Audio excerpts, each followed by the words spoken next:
Welcome back. It's Paul Tilley again. Now I'd like to look at a few problems here to give us a good sense of how the ordinary general annuity is calculated. What we're going to do is look at exercise 10.4 on page 381 and 382. So let's get started. First, I wanted to take a look at number 1. And number 1 is not really asking you to do much other than to do this small calculation. Number 1 reads, or the nominal interest rate associated with the ordinary general annuity is 3% compounded annually.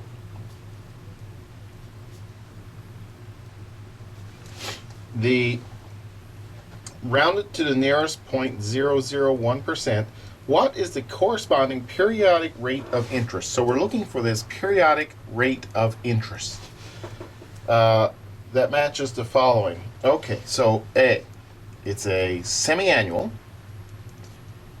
meaning 2 times a year, payment.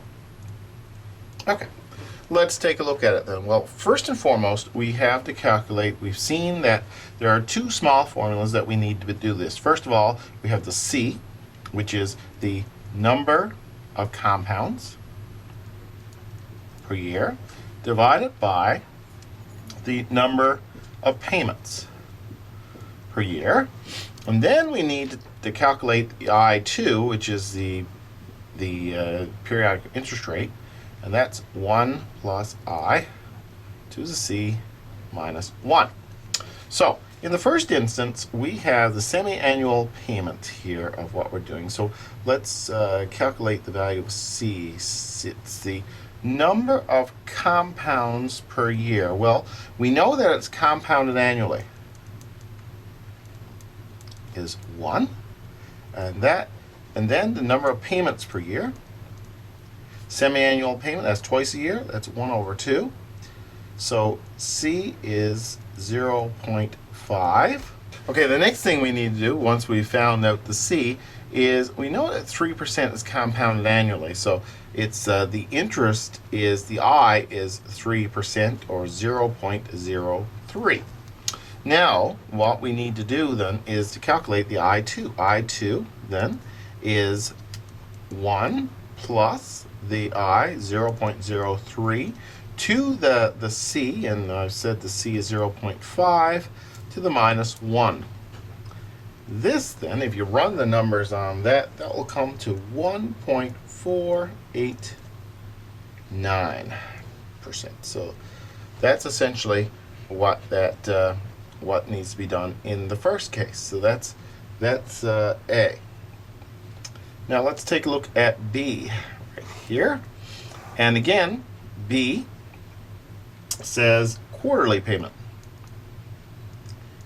Okay, so again, we'll calculate C. C is the number of compounds and number of payments. So the number of compounds is 1 per year. The number of payments 4 per year, that's 0.25.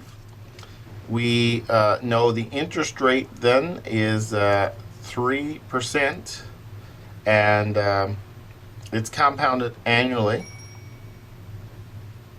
So it's 3% divided by 1, which is 0.03. And again, we're going to take that and calculate the I2, and I2 is 1 plus 0.03 and to the 0.25 to the minus 1. And if you do that, I2 you'll calculate to be 0.742. So that's A and B. I want you to try C for yourself. You should be able to calculate C based on what you've looked at here. So that's number 1.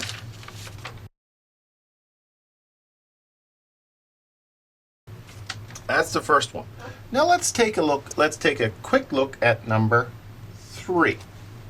Number 3 says the nominal interest rate associated with an ordinary general annuity is 4% compounded annually. 4% compounded annually.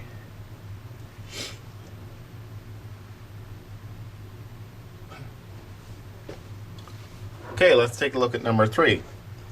The you got to read your instructions. Okay, we're going to cut that out. The nominal interest rate. Okay, let's take a look at next at number 3.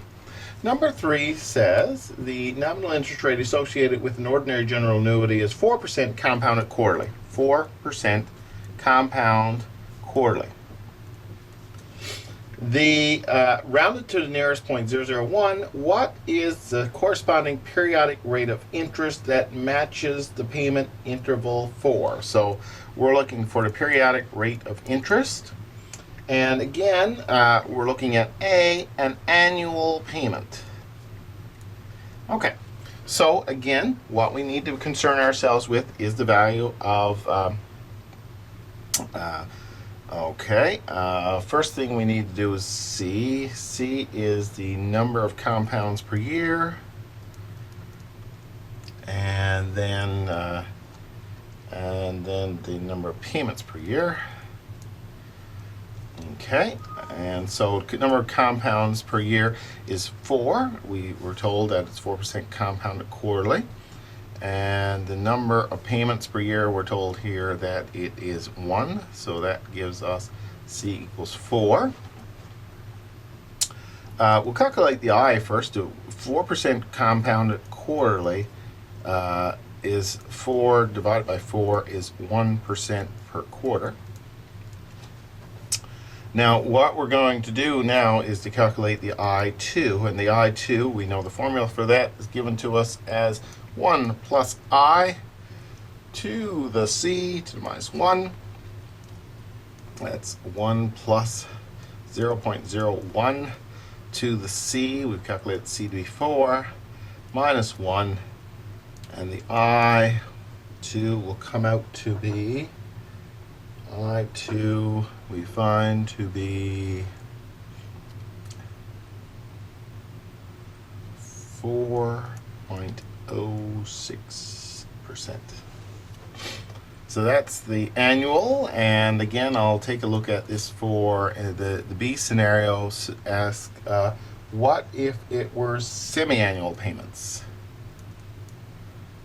Okay, and again we need to calculate the value of C, and that's the number of compounds per year is 4 compounds per year. Number of payments per year is 2. In this case, then C is 2. Next, we'll find out, we know, for example, that the I is 4% divided by 2 payments is 2% now. So the I to 2 will be 1 plus I, 0.02, to the C to the power of 2 minus 1. And I2, in this case, I2 will be 2.010%. So that's B. And again, C, you can figure out, having done this now, you should have a handle on how to do C.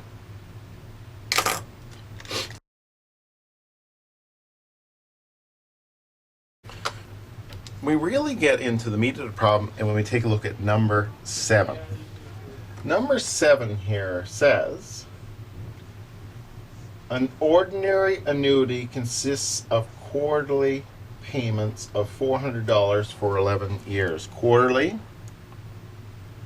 payments, $400, 11 years. Based on the nominal rate of 6.5%,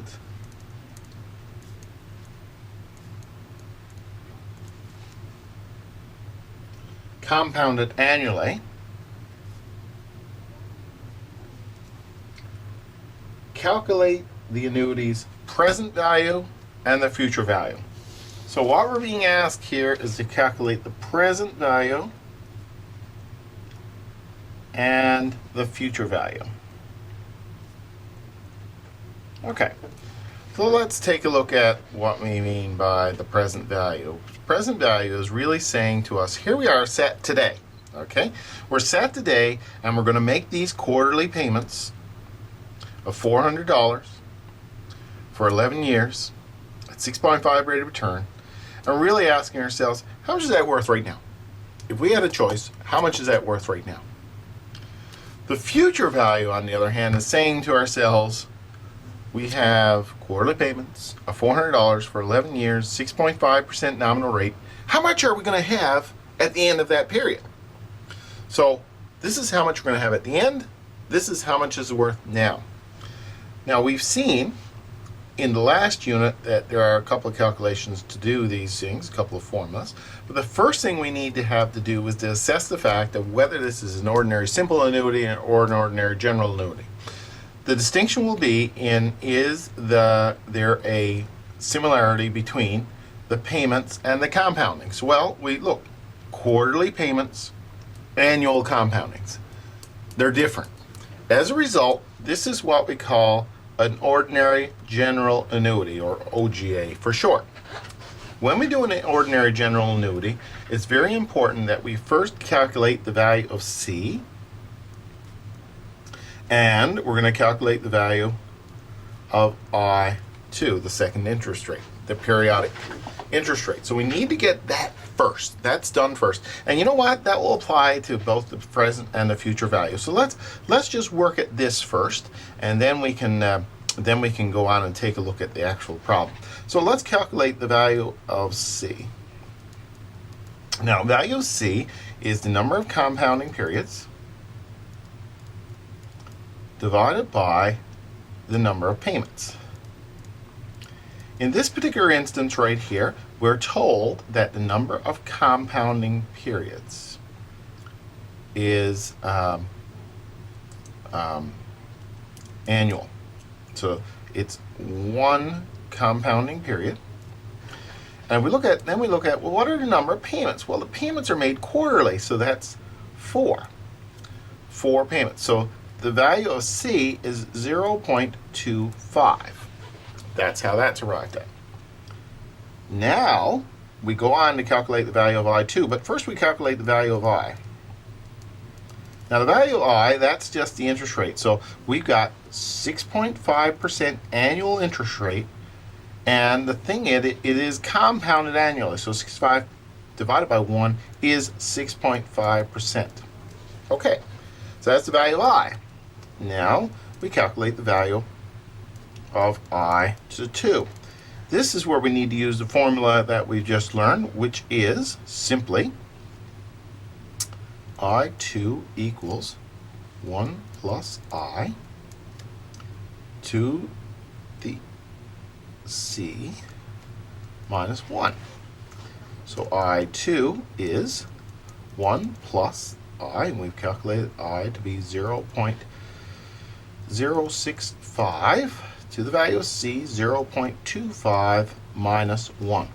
Now when we do the math on that, that will come out, I2 will come out to 0.01587. That's the periodic interest rate. I2 represents the periodic interest rate. Now what we're going to do with that then is we're going to plug that into the present value formula. So the present value formula we know is payment 1 minus 1 plus I2 to the minus n and to the I2. Now keeping in mind what n is the number of payments, so there's 11 years in this problem, 11 years and 4 payments per year, so a total of 44 payments. So n is 44. So I'm just going to write that out. Then the payment then is, we know that the payment is $400. 1 minus 1 plus I2 is 0.01587 to the minus, and again 4 payments a year times 11, 44 minus 44 over I2. So now if you do all the math on that, you do the calculation on that, the present value number will come out to, so the present value, doing all the calculations on that, that will come out to the present value of $12,598.14. So essentially what you're saying is, listen, you would be willing to accept $12,598.14 now as opposed to 11 years of payments of $400, 6.5% nominal interest rate. So that gives us the present value now. So this is the front end. This is what you trade in as opposed to all those payments. Okay, let's take a look at the future value. Again, I don't have to go through this again because these things are the same. We need to get the value of C and we need to get the value of I2. But they will be the same. So the only thing that's different really is the future value formula for the ordinary general annuity. It's the future value is the payment 1 plus I to the n minus 1 over I. And in this particular instance, the payment is $400. 1 plus and the I, we calculate that to be 0.01586, and 44 payments minus 1. This comes to 0.01587. So the future value comes then to $25,186 or thereabouts. So essentially what we're saying here now is that if we put all this money in over the period of time, $400, quarterly payments, 11 years, 6.5% nominal rate, at the end of it all, we would have $25,186, hence the future value. So that's number 7. And you'll notice that there are many problems here exactly like that. Take a look at them all. They're all the same format.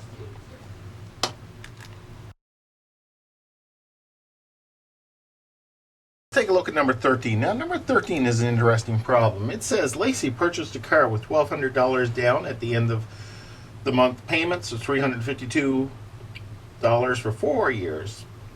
What is the purchase price of the car if she financed it at 7.55% compounded semi-annually? Well, let's write down some of the key details here. Okay, so she paid $1,200 down. She made payments of $352 per month for 4 years. 4-year term, and a 7.55% annual rate of interest, compounding semi-annually. Now, first thing we need to do is know that it's an ordinary general annuity, because the fact of the matter is that the payments and the compounds are the payment periods and the compounding periods different, month versus semi-annual. So, and we ask ourselves, what are we looking for here? Well, we need to be able to draw back the price of the car to the beginning of the term, right? So we're really looking for our present value. Okay, so we're going to take a look at our present value. Now, present value is the payment. 1 minus 1 plus I to the 2 to the minus n over I to the 2. So there's the basic information. We know the payment. We know the payment is $352. 1 minus 1 plus. Now we got I2. So let's calculate I2. In order to do I2, we got to be able to calculate C first. So C equals. We have to think what C is now. We have to take our compounds per year over our payments per year. Now, our compounds per year, according to this, compounded semi-annually, is 2 compounds per year, payments 12, so that's 1/6. And that converts to a decimal of 0.167. Then we can find our, then we need to calculate our I.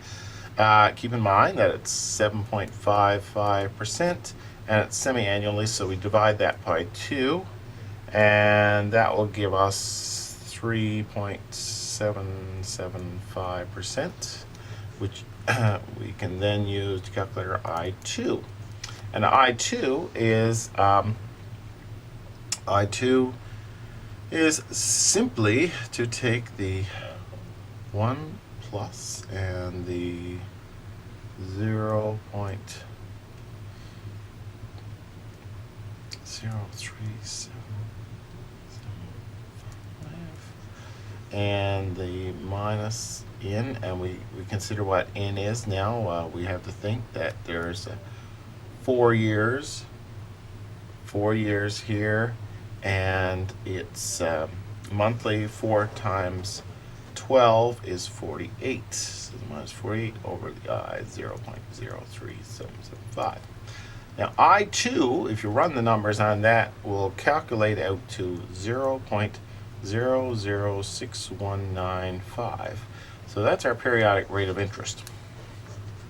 We're going to throw that I2 in this problem here, 0.006195 to the power minus n. We know n is 48.